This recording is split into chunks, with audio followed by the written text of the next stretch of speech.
Detik-detik polisi tangkap maling motor yang tembak mati Hansip di Cakung. Polda Metro Jaya telah menangkap pelaku pencurian sepeda bermotor yang menembak seorang petugas pertahanan sipil, Hansip, hingga tewas di Cakung Barat, Jakarta Timur.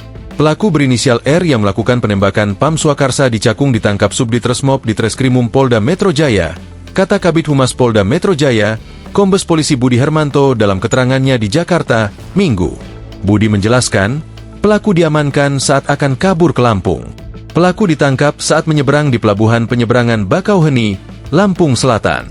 Saat ini tim dari Resmob Polda Metro Jaya dan Polres Jakarta Timur mengejar pelaku lainnya dan senpi yang digunakan, katanya.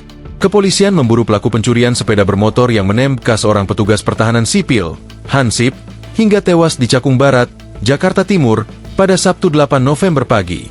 Pelaku sedang kita kejar, masih lidik, kata Kepala Satuan Reserse Kriminal, Kasat Reskrim, Polres Metro Jakarta Timur AKBP Diki Vertovan saat dikonfirmasi di Jakarta, Sabtu 8 November. Peristiwa ini terjadi sekitar pukul 3.30 WIB di Kampung Baru, Jalan Pelajar RT 07 RW 09, Kelurahan Cakung Barat, Kecamatan Cakung, Jakarta Timur, Jaktim. Korban, yakni As, 42, merupakan warga Kampung Sukapura, Kecamatan Cilincing, yang sehari-hari bekerja sebagai buruh harian lepas sekaligus membantu kegiatan keamanan lingkungan sebagai Hansip di RW 09. As tewas dengan luka tembak di perut sebelah kiri saat berusaha menggagalkan aksi pencurian sepeda motor tersebut.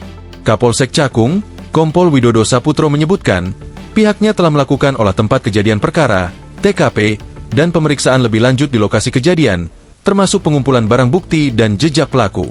Dari hasil penyelidikan sementara, diduga pelaku berjumlah 2 orang dan menggunakan S3 NP1, senpi, rakitan.